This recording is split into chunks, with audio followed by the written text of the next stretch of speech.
Oi, gente! Hoje estamos aqui com a Karina Ávila.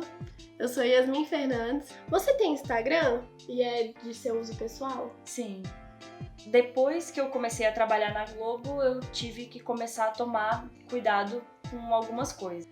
Até porque, como meu rosto aparece na televisão, as pessoas me associam com a empresa. Então, acabam associando a minha opinião com a opinião da empresa. E você se posiciona quanto aos temas polêmicos? Eu não posso defender algum político, eu não posso falar nomes de políticos, mas eu posso me posicionar em relação a temas que são óbvios. Eu posso me posicionar, por exemplo, contra o racismo, contra a homofobia, porque é uma questão de direitos humanos, né? Eu posso, por exemplo, tô assistindo um jogo de futebol, eu posso falar o que eu achei do jogo, mas eu não posso dizer pra qual time eu torço, se eu gosto de um time eu não gosto do outro.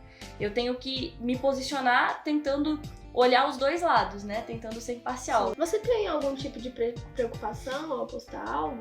Tem um curso eles chamam de compliance, né? Apresentando todos os valores da empresa e o que a empresa preza e como a gente deve se portar e viver de acordo com isso, né? Com esses valores da TV Globo. Mas logo no início, né, que quando a gente começa a trabalhar lá, quando a gente assina um contrato, eles já deixam a gente ciente disso. Como é a rotina jornalística com o uso do Instagram, WhatsApp e outras redes sociais?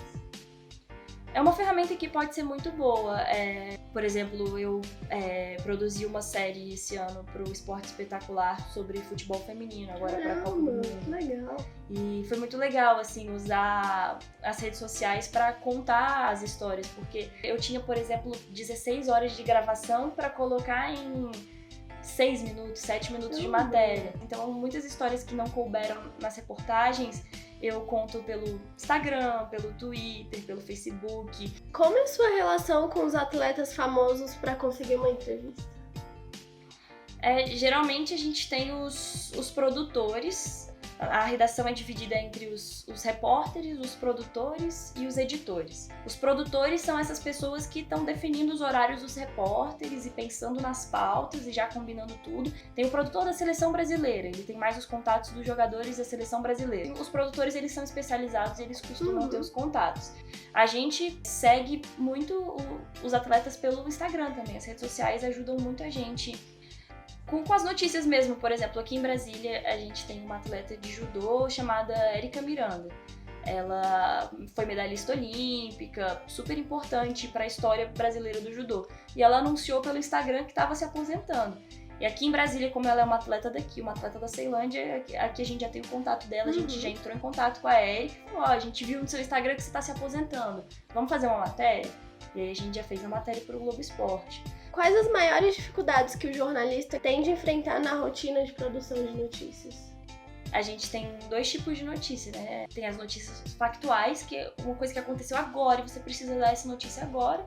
E tem aquelas matérias que podem ser mais produzidas, matérias mais frias, a gente chama de matérias de gaveta. E essas notícias factuais, às vezes, elas são bem complicadas, porque vem a bomba e a gente precisa correr contra o tempo para fazer uma matéria legal, para conseguir dar informação. Eu acho que essas notícias surpresas, assim, são mais complicadas. Tipo, aconteceu agora e você vai entrar ao vivo agora e se vira. Vai lá, corre!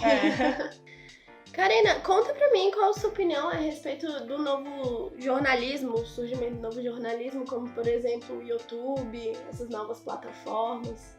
Eu acho que é o futuro, né? Eu acho que a televisão ainda é muito forte. A gente recebe os gráficos de audiência todo dia e a gente ainda atinge muitas residências. Aqui no DF mesmo, a gente atinge cerca de 1 milhão de residências todo dia na hora do almoço. Só que a televisão tem perdido muita audiência para essas novas plataformas de streaming, transmissão na internet. A gente, na Globo mesmo, a gente começou a fazer muita transmissão de jogo pelo Globoesporte.com. Tá tudo muito instantâneo, muito conectado, story, Instagram, as empresas estão tendo que se reinventar. Hoje em dia você faz uma selfie, o telespectador vê alguma coisa, filma e manda e a gente usa no ar. Karina, muito obrigada pela nossa entrevista, você é maravilhosa.